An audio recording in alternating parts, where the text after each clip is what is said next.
Hello everyone, welcome to Marion's world. Oh, I said Marion's. Welcome to Marion's garden. I'm Marion and I am turning my top of my garden into a vegetable plot. And honestly, this last week, there's not much got done. The weather has been atrocious. It has been so windy and so rainy. It's been hard to get out and do anything, never mind trying to film something. So I'm in the polytunnel at the moment. I have been planting some seeds. I've sown some marsh toast seeds, thinking that they'd be another set of pea shoots and maybe some of the plants could actually go out into the beds. And also at the back there are some winter lettuce, well they're called all the year round, and I'm hoping they'll just transplant into the polytunnel beds. And in front here I've got my runners that I took off the strawberries, and they seem to have taken well. So I know the two plants, this one was Hanoi and this one is Senga Gigana. And so those are the ones I've got the runners from. They were both good tasting strawberries. Actually, I think so far my best tasting strawberry has been one called Cambridge Favourite, but it doesn't seem to have sent any runners out, so I'll maybe just look for some of those plants later. Don't know whether I'll have to see whether I get them now or in the spring, I'm not quite sure. But they, I think, have been my favourite ones of the ones I've been growing. Polytunnel growing is really exciting to me, and I'm interested to see what I will actually be able to harvest over the winter. So the winter lettuce is definitely one thing that's going in. In fact, one of the tomato plants is out already. It was in that ring culture pot. And I'm just wondering whether I can grow my purple sprouting broccoli in there over the winter. I'll have to do some research on that. Another thing I did while it was quite windy outside and I couldn't have the camera is I have potted up these gooseberry cuttings. So somebody gave me some absolutely gorgeous tasting gooseberries and I asked whether I could get some cuttings, and so I actually don't know which is which, but there are green ones and red ones. I just took some semi-ripe cuttings and I have cut the top, and I'm hoping that these will just root over the autumn, and by next year I'll be able to put them up as little plants. And I've put them in a mixture of a bit of sharp sand and compost and my normal garden soil. So they're going to stay outside. In fact, I'm going to put them behind the polytunnel so that they're in the shade a bit. I don't think they need to be in here. I think they can stay there for the moment. As you can see, I've actually got this path more finished than probably the last time you saw it. I had a great big root just in the middle of there, and I needed to axe it out. Well, I got that done. I got the gravel laid into the lovely grid things that Wendy had in her garden. But her garden's been getting landscaped, and so she gave them to me. And now these bits of tiles that are here, they're left over from her lovely patio that she's just had down. We're actually just going to go in the skip, and she thought that I'd be able to use them, and I just said yes, just let them come here and I will use them. And so I'm going to use the posh porcelain tiles to actually end up putting my path in front of the compost heap. Where my compost heap is, I don't want to be able to shovel out of this door here when I take my compost out. I don't want that to be gravel or bark, and I was just going to cement it. But now I can dig it out and lay those pieces of tile. I just jigsaw them together until I've got a nice flat area there, and I'll be able to let my compost fall out onto that. Maybe you can see the height of the soil.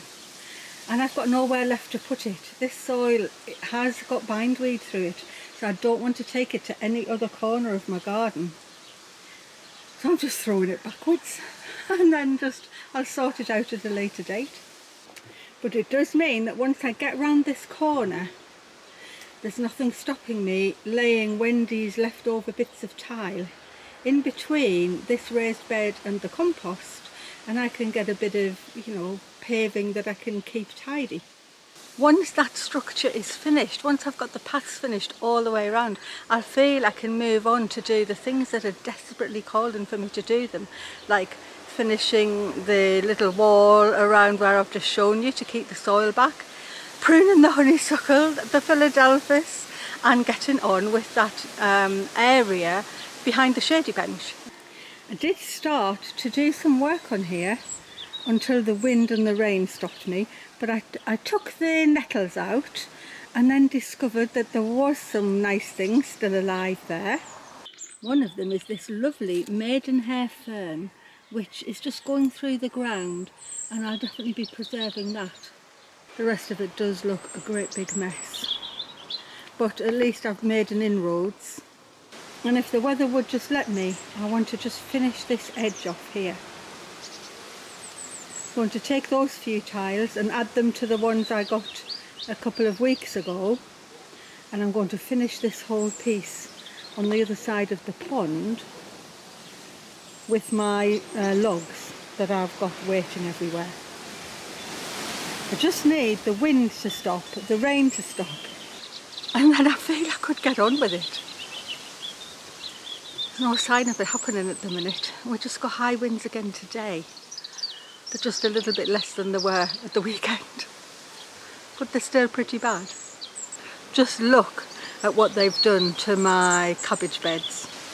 I did get the proper hoops in. This one has insect netting, but it wasn't quite wide enough over the top of my Brussels sprouts, and so it just keeps coming off with the wind, and then the butterflies are in again. And this netting here, look, there's a blooming butterfly there now. This one here is actually non-plastic. This is vegetable based mesh. It's lovely and soft and gorgeous, but it doesn't matter how I seem to peg it down, it just keeps coming off again. Well, these are purple sprouting broccoli. I'll just have to go through them yet again, picking caterpillars off, finding the eggs, and trying to put this over again. I think I'm waging war on them at the moment. In this bed though, the Swiss chard really got going once I netted it against the birds. And the sweet corn has grown. It's obviously not as big as it should be for this time of year, but if it manages to grow even one sweet corn, I'd be happy. And if it doesn't, up until then it's something growing, and they look nice at the moment. But I've actually come out today to do some digging. I want to try and clear the last corner to make the paths all around the veg beds. So I'm just going to get straight on with that and see how I get on. This is my very last corner that I need to get dug out so that I can finish my path. I just need it to be done.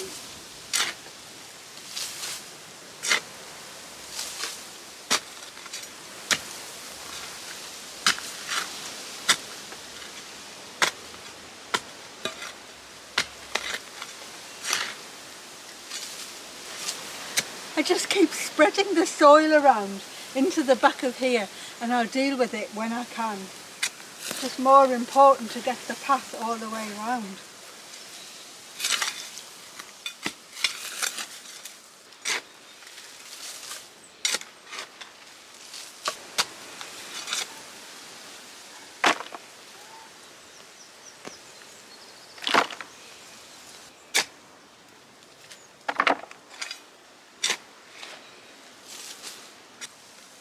I keep digging up these, which are the sort of the corms of epimediums.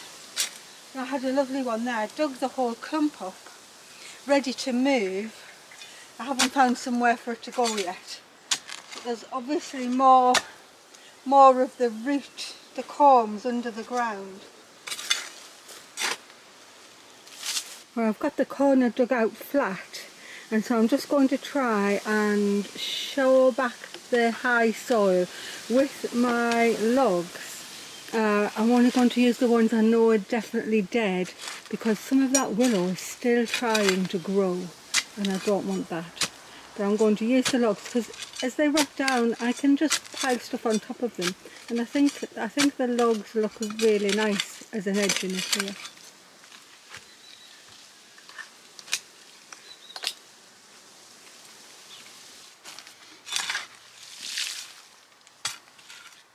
There's something under there. I'll find something.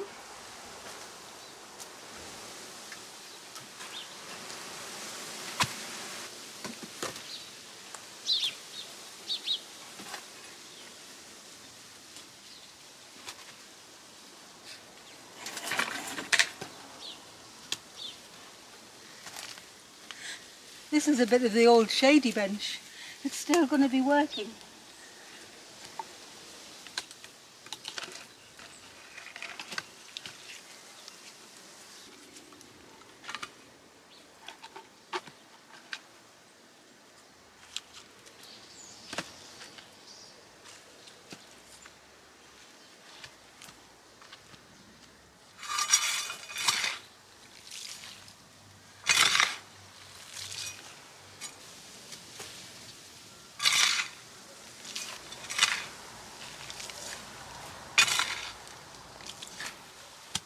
Well, I think that's going to work. Well, I've jigsawed Wendy's bits of offcuts, and I think I've got a pattern that I can go with. So really it just needs me to dig out and lay some cement and then lay them. And this piece here in front of the compost heap, I'll just fill that in with concrete. And just leave them here for a few fine days. There's a couple there. I'm not sure whether they'll manage to stay there, or then I'd have to fill that bit in with gravel. But I think it looks like it'll work well. And considering that we're just going to go in the skip, I'll manage to make some sort of a little pathway across there. But that'll all have to be probably next week, if the weather just changes and manages to stay nice for long enough, because at the minute it just isn't. And my cabbage beds are bare of nets again, because the wind just won't stop. So I'll have to get some clips or some pegs, I don't know, something. I'll have to get something. It's the fact that even though I try and clear the eggs and clear the caterpillars, there seem to be just more coming all the time. Never mind. That's vegetable gardening for you. I just have to put up with it.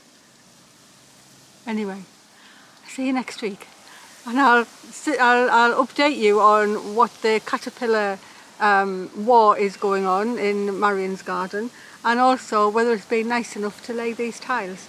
I've got a feeling it might not be, but until I've got a few days, running days of decent weather, I can't lay them, because I'll not be as fast as somebody who's professional. I'll just be taking my time. Anyway, thanks for watching, and bye from Marion's garden.